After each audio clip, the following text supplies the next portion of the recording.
Olá, meus amigos, estamos de volta com a nossa leitura do livro Astrologia do Destino, um livro fantástico, e a autora desse livro se chama Liz Green. É muito bom esse livro, gente, muito legal. Se vocês quiserem entender mais sobre astrologia, eu indico esse livro, pois é um livro assim que eu me apaixonei por ele. E hoje, como sempre, eu falei que eu iria fazer a cada mês uma leitura, né, da parte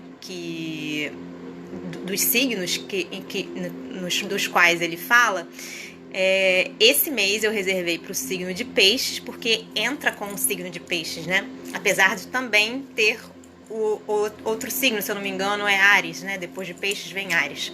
Então eu dedico essa leitura a todos os meus amigos de Peixes e todas as pessoas de Peixes que fazem aniversário nesse período. Então a gente começa assim. O livro faz uma citação de Shelley, do livro To a Skylark. Não sei se vocês conhecem. Ela fala assim: ensine-me metade do contentamento que teu cérebro deve conhecer. É uma loucura tifo-harmoniosa. Fluiria de meus lábios. O mundo, então, deveria ouvir como estou ouvindo agora. Fantástico, né? E isso dá introdução ao texto que ela preparou para o signo de Peixes. E a autora diz assim: o signo dos Peixes está mergulhado no mito, pois, diferentemente de muitas outras criaturas zodiacais, a linhagem deste signo, do último dos signos, precede os gregos, claramente de muitos séculos. Peixes também é um dos mais surpreendentes signos, visto que a exploração de seus mitos gera visões que não são normalmente associadas à tradicional alma sensível, que pode tornar-se um bêbado, um músico ou uma enfermeira. O último signo é também o primeiro, porque forma o cenário de onde surgirá o novo ciclo. Visto sob esse prisma, não é estranho que o simbolismo de Peixes nos ligue não com o deus Netuno, nem com qualquer outra divindade masculina, e sim com a mãe primordial que já encontramos no signo de Câncer, cuja manifestação é a água. O peixe tem um simbolismo muito velho e variado. É uma das imagens teriomórficas que abrangem todo o espectro, desde as profundezas orgiásticas aquáticas da deusa da fertilidade até a carne transcendental de Cristo. Como a pomba, que percorre o mesmo espectro e é o pássaro de Jatar e de Afrodite. Assim como o símbolo do Espírito Santo, o peixe é pagão e cristão, e sua natureza, em última análise, é feminina. Se seguirmos nossa trilha através do emaranhado de contos e de divindades interrelacionadas, acabaremos chegando a um tema comum: as primeiras histórias egípcias e babilônicas sobre os dois peixes celestiais vinculam-nos ao culto marinho sírio-fenício da grande deusa Atargatis, que encontramos com relação à Virgem. Seus templos tinham piscinas com peixes sagrados que ninguém podia tocar. Ali também se comiam ritualmente refeições de peixes, pois a própria deusa às vezes era retratada na forma de peixe, e seus sacerdotes usavam peles de peixe. Essa deusa peixe tinha um filho chamado Ictis. Ele também era um peixe. Mais tarde ele evoluiu até o deus peixe babilônico Ea, que se associa a Capricórnio, a cabra peixe. Atargatis e Ictis também são Istar e Tamuz, Cibele e Atis, Afrodite e Adonis. De acordo com a história babilônica, dois peixes encontraram um gigantesco ovo no rio Eufrates, que empurraram para o mar. Ali foi chocado por uma pomba. Depois de alguns dias, surgiu do ovo a deusa Atargatis, A seu pedido, os peixes foram honrados por sua colocação nos céus. Na versão grega deste conto, Afrodite e seu filho Eros fugiram do monstro Tífon, disfarçados de peixes, ou em outra versão, foram salvos pelos peixes cuja bondade foi recompensada com um lugar no céu. Para que não se separassem, suas caudas foram amarradas uma à outra. Que a grande mãe e seu filho amante sazonal, ritualmente sacrificado, sejam peixes, não é tão estranho quando compreendemos a forma como o peixe era simbolizado no mito. Jung o descreve muito bem. As grandes mães mitológicas geralmente são um perigo para seus filhos. Jeremias menciona a representação de um peixe numa lâmpada do cristianismo primitivo, mostrando um peixe devorando o outro. O nome da maior estrela da constelação, conhecida como Peixe do Sul, Fomalhaut, a boca do peixe, pode ser interpretado nesse sentido, exatamente como no simbolismo do peixe, toda forma concebível de concupiscência é devoradora, é atribuída aos peixes, que se diz serem ambiciosos, libidinosos, vorazes, avarentos e lascivos. Em resumo, um emblema da vaidade do mundo e dos prazeres terrenos, voluptas terrena. Eles devem essas más qualidades principalmente ao seu relacionamento com a deusa mãe e a deusa do amor Istar, Astarte, Atargates ou Afrodite. Como planeta Vênus, ela tem sua exaltatio no signo zodiacal de peixes, dos peixes, né? E aí continua. Assim, um desses peixes é a grande deusa da fertilidade e o outro é seu filho. Ela é devoradora, destrutiva e lasciva, o mundo primordial do instinto. Ele é o Redentor, Ictis, o Cristo. Estão unidos para sempre pelo cordão que amarra suas caudas. Não podem fugir um do outro. Atitude ambivalente com relação ao peixe do antigo simbolismo religioso reflete essa dupla, pois, por um lado, ela é impura, emblema de ódio e de condenação.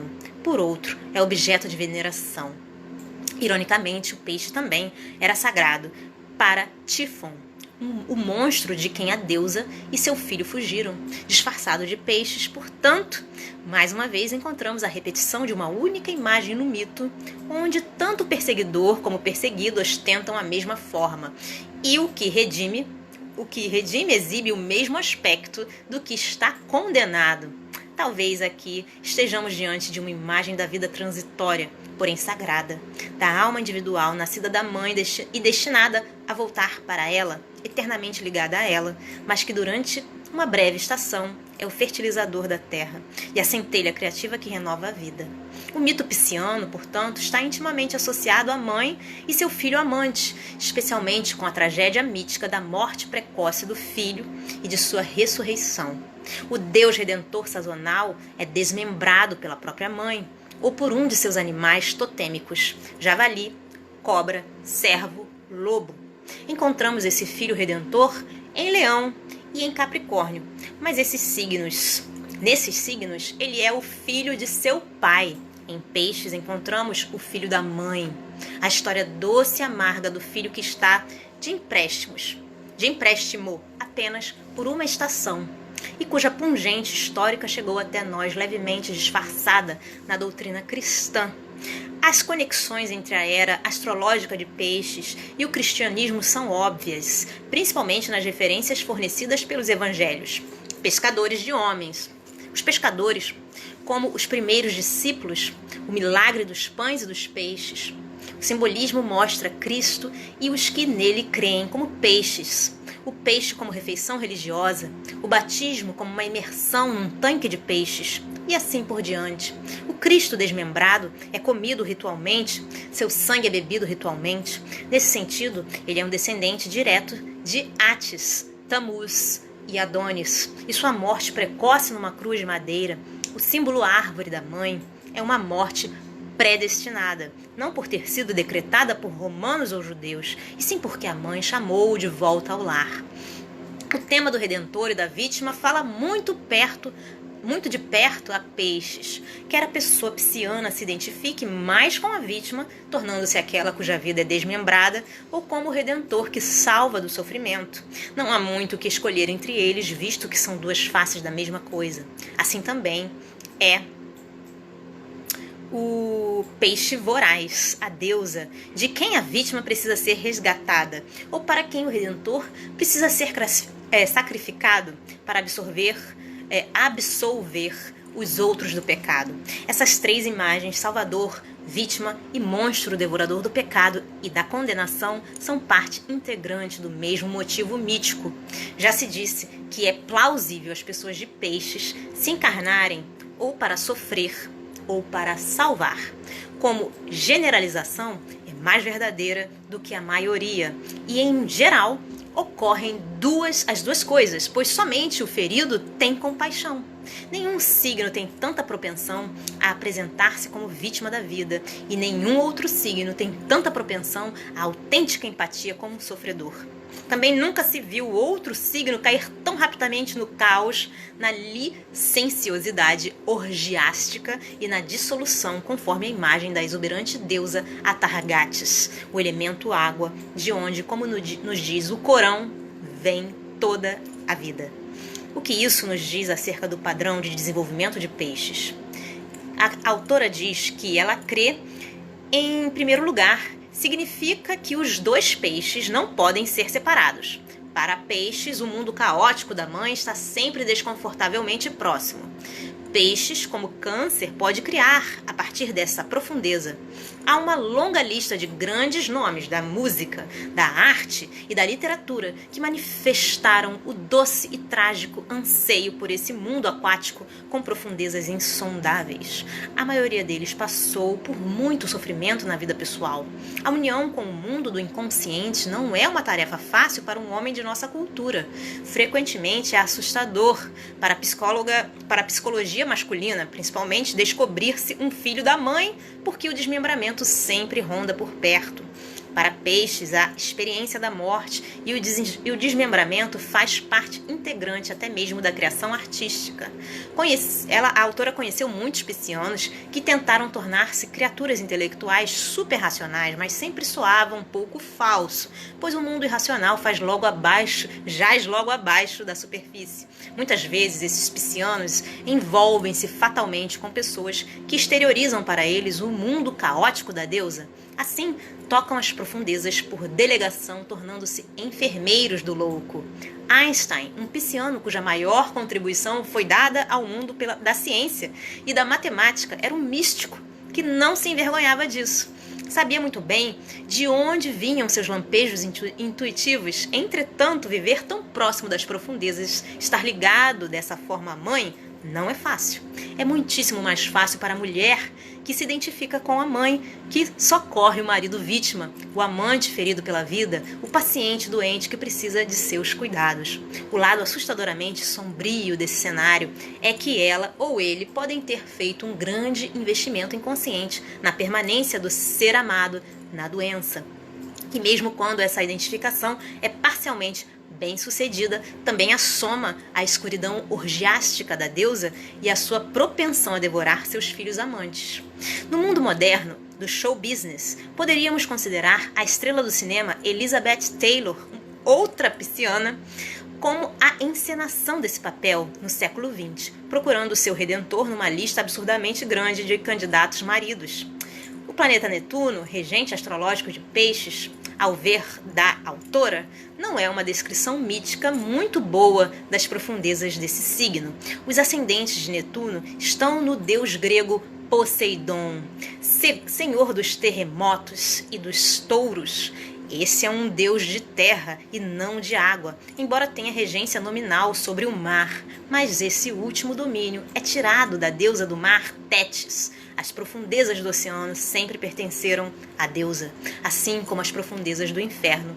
E Netuno é uma aparição muito tardia. O Ea babilônico é uma imagem mais adequada, mas não pode ser separado da mãe. Se a autora fosse escolher uma única figura mítica para personificar o que ela entende como a curiosa complexidade andrógena de peixes, voltar-se-ia para Dionísio, que a Walter Otto, em seu estudo sobre a divindade, acredita ser uma imagem da loucura criativa, que Querenille, em seu estudo, chama chão irracional do mundo.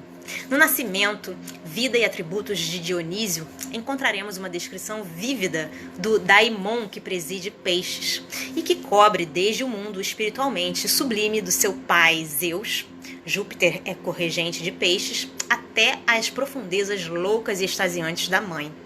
Querenille começa em seu Dionysius,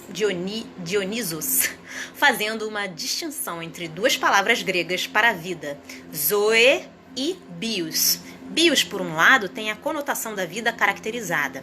É atribuída a animais quando é preciso distinguir seu modo de existência do das plantas. Naturalmente, nossa palavra biologia deriva dessa raiz. Zoe, por outro lado, é a vida em geral, sem maior caracterização. Os animais e as plantas têm suas estações próprias e morrem, mas a vida como Zoe é infinita e não abrange a morte. É a força vital que se mantém através das mudanças cíclicas de forma. Querenille cita Karl Ottfried Müller, um filólogo e mitologista clássico do século XIX. A natureza, aí é a citação, a natureza suplantando a mente e precipitando-a para fora do estado de autoconsciência clara, cujo símbolo mais perfeito é o vinho, é o que jaz na base de todas as criações dionisíacas. O ciclo das formas dionisíacas, que constitui, por assim dizer, um Olimpo especial e diferente, representa essa vida natural e seus efeitos na mente humana, concebida em diferentes estágios, às vezes em formas mais nobres, às vezes em formas menos nobres. No próprio Dionísio, desdobra-se a mais pura fluorescência, combinada com um aflatus que desperta a alma sem destruir o tranquilo jogo dos sentimentos. E aí, voltando à autora. Se conseguimos achar nosso caminho por entre os maneirismos do século XIX dessa descrição, o que parece estar implícito é um senso de unidade no nível instintivo bem como espiritual. É o estado de participation mystique com a natureza, com os animais, as plantas e o vinho, que parece ter uma identificação material com o Deus. Essa unidade extasiante com a vida natural e morredoura, mais conhecida nas imagens de sonhos individuais como orgia, combina-se na personalidade do Deus como uma experiência de agudo sofrimento. Dionísio é uma espécie de Cristo sombra, um Cristo com falo, pois ele mesmo, como Cristo, é vítima e redentor. A mãe de Dionísio varia no mito. Às vezes ela é Deméter, raptada por Zeus. Às vezes é Perséfone, a sua filha. Com mais frequência é Semele, filha do rei Cadmus de Tebas, com quem Zeus teve um caso secreto de amor. Era ciumenta como sempre, disfarçou-se como uma vizinha velha e convenceu a moça a pedir que Zeus aparecesse diante dela na sua forma verdadeira. Semele, não percebendo que isso poderia destruí-la, persuadiu o rei dos deuses a dar-lhe qualquer coisa que ela desejasse. Em seguida, pediu que ele revelasse sua face divina. Já estava no 6º mês de gravidez. Zeus, preso à promessa, viu-se obrigado a aparecer como trovão e raio, transformando Semele em cinzas. Mas Hermes salvou seu filho, ainda não nascido, costurando dentro da coxa de Zeus. Na época apropriada, o menino nasceu. Assim, Dionísio foi chamado nascido 2 vezes ou a criança da porta dupla. É um macho filho de um macho. Entretanto, é um deus afeminado, um deus de mulheres, geralmente retratado como um jovem afeminado de feições suaves. Ao nascer, tinha chifres com serpentes nas pontas. Um de seus animais totêmicos é a cabra, símbolo da fertilidade e da luxúria, obedecendo ordens de Hera. Os titãs o sequestraram e, apesar de ele ter se transformado em formas animais, cortaram-no em pedacinhos que ferveram num caldeirão. No lugar onde caiu seu sangue, brotou do solo uma romanceira. Mas Réia, sua avó, salvou-o e devolveu-o à vida. Foi criado em segredo, disfarçado de menina, como Aquiles, que sofreu uma indignidade semelhante. Hera descobriu novamente quando ele se tornou homem e enlouqueceu-o. Ele ficou perambulando pelo mundo acompanhado por seu tutor Sileno, um sátiro, e por um grupo de mênades selvagens. Ensinou a arte da viticultura aos egípcios e indianos, e voltou a peregrinar pela Grécia. Acabou chegando a Tebas, local de nascimento de sua mãe. Ali o rei Penteu, cujo nome significa aquele que sofre, como o próprio Dionísio, não gostou da aparência dissoluta do deus e mandou prendê-lo, bem como a seu desleixado séquito. Um momento que eu vou beber um pouco d'água.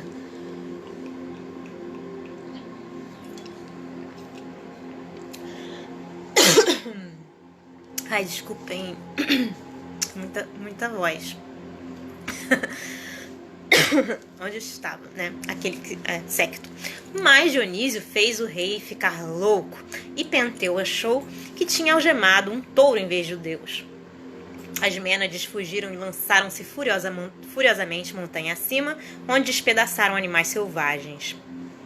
O rei Penteu tentou detê-las, porém as mênades, inflamadas pelo vinho e pelo êxtase religioso, lideradas por Agave, mãe do rei, despedaçaram seus membros e arrancaram sua cabeça. Assim teve o mesmo destino o deus que tinha rejeitado.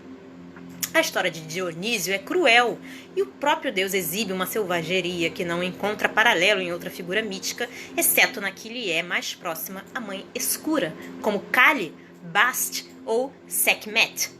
Pode parecer estranho que a autora associe essa qualidade de selvagem crueldade ao signo manso e inofensivo de peixes, mas é bom lembrar piscianos históricos como Kemal Atatürk, que em 1915 achou por bem massacrar quase 1 milhão de armênios, num genocídio quase incomparável ao da Alemanha nazista.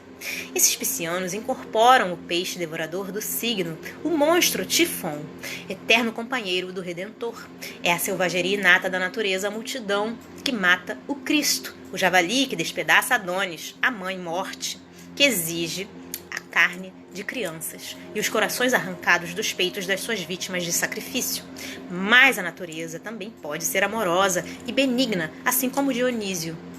A doçura e o êxtase de seus ritos, que incluíam tanto a brutalidade do desmembramento de animais como a pungente unidade com o Deus, incorporavam esse espírito ambivalente da natureza, o daimon, que é tanto indiretamente destrutivo quanto promete a vida eterna. Kerenii cita Bernard Schweitzer, e aí é uma citação de Kerenii. É uma forma de experiência do mundo, uma das grandes formas fundamentais do confronto do homem com as coisas que chamamos místicas, e cuja natureza específica só pode ser caracterizada pela palavra genérica dionisíaco. Bom, continuando no texto. O estranho elo entre o misticismo, a busca da união com o divino e as sangrentas crueldades exemplificadas na vingança de Dionísio contra Penteu, seu duplo humano, é um desses paradoxos que a consciência tem dificuldade em assimilar. É inerente a praticamente todas as histórias sobre os santos que combinam a santidade com o vício e o sadismo. De alguma forma, essas figuras pertencem ao destino que atraem. A autora acredita que em peixes esses dois opostos vivam lado a lado. Pode até ser possível sugerir que um gera o outro, portanto não é de se surpreender que muitos piscianos fujam para a segurança do intelecto para contrabalancear esse dilema. A inimizade entre Hera e Dionísio, filho de Zeus, o jovem deus é às vezes chamado Zeus subterrâneo, sugerindo uma identidade entre os dois. É a inimizade e amor entre mãe e filho, onde as fronteiras entre amor e ódio, posse e destruição se confundem e o erotismo torna-se voraz. Dionísio é um Zeus das mulheres, enquanto o Olímpico é um Zeus dos homens. Para adorar Dionísio, as mulheres ficavam sozinhas. Nenhum homem podia presenciar os ritos. Nossa palavra mania é a mesma que a palavra grega mania, que significa amor furioso e ódio ou raiva furiosos. A palavra manead, a adoradora do Deus vem da mesma raiz. O próprio Deus é chamado Mainomenos, que significa furioso, no sentido de apaixonado. A redenção da selvageria das paixões é a tarefa do Filho, o Redentor. As paixões em si são a mãe. Entretanto, estranhamente, esse Deus por quem o aspirante anseia, com quem deseja se unir, não é, na verdade, uma divindade masculina e certamente não é o Javé patriarcal do Velho Testamento ou o Zeus dos gregos. É um andrógeno, tão feminino quanto masculino. O horror e o anseio começam e terminam no mesmo mar. Querenii, escrevendo sobre a Hera e a videira, ambas associadas a Dionísio, diz, e aí é uma citação de Querenii: o crescimento da Hera só apresenta aspectos calmantes, confortadores. Aqui se revela um aspecto especial da vida, seu aspecto menos quente, quase sobrenatural, apresentado também pela cobra. Tal é Zoe, reduzida a si mesma, mas para sempre se reproduzindo. Na Hera está presente não como significado, mas como realidade. Não como significado de um símbolo ou como uma alegoria de ideias abstratas, mas concreta e tranquilizadora. Apesar de seu fruto amargo, não comestível. Os frutos doces nascem da videira, cujo crescimento lento e alastrante é capaz de difundir o maior sossego, e cujo suco, de rápida fermentação, é capaz de despertar a maior agitação, uma vida tão quente e intensa que um ser vivo impõe ao outro o oposto irreconciliável da vida, a morte. E aí, continuando no texto, a autora diz o seguinte: qualquer que seja o papel desempenhado por Peixes nesse drama mítico, ele é, na realidade, todos os autores, ou dizendo mais adequadamente, todos os atores vivem dentro dele. Dionísio, o deus, e Penteu, o ego zombeteiro que rejeita o daimon dissoluto, são na verdade a mesma figura, pois ambos sofrem o mesmo destino, loucura e esquartejamento. São os titãs de terra que destroem o Deus. Talvez seja uma criatura do sofrimento suportado pelo espírito psiano, por estar encarnado na carne densa. A carne pode ser uma prisão e um devorador do espírito, mas o espírito igualmente não é só um redentor, mas também um devorador da carne. Em Peixes, os dois certamente não se entendem. O psiano clássico, alcoólatra ou toxicômaco, na busca do espírito, desmembra sua prisão corporal, mas a conclamação dos alcoólicos anônimos, que tem ajudado tantas pessoas que sofrem desse problema, é no sentido de ter fé num poder maior que a própria pessoa. Talvez seja o destino de Peixes viver com esse daimon extraordinário, porque repudiá-lo, como sugere o mito de Penteu, pode ser perigoso. A própria vida pode desmembrar se não for bem-vinda. A identificação com a figura do Messias também é um tema psiano. Assim também é a identificação com a vítima, pois, como já vimos, elas são uma e a mesma pessoa. Entretanto, a profunda compaixão de que Peixes é capaz e seu acesso criativo às profundezas do insondável mundo da água são as dádivas decorrentes da proximidade com um tal Deus. Nas páginas anteriores encontramos uma série de histórias e de figuras míticas, cada uma personificando uma faceta diferente da complexa dança da vida. Evidentemente, há uma quantidade de contos que a autora deixou de lado, mas ela espera ter transmitido uma noção da forma como o mito, que parece expressar o significado e o senso de propósito da experiência, funde-se com os signos astrológicos.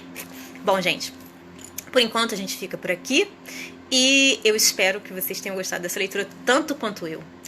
Um beijo grande a todos.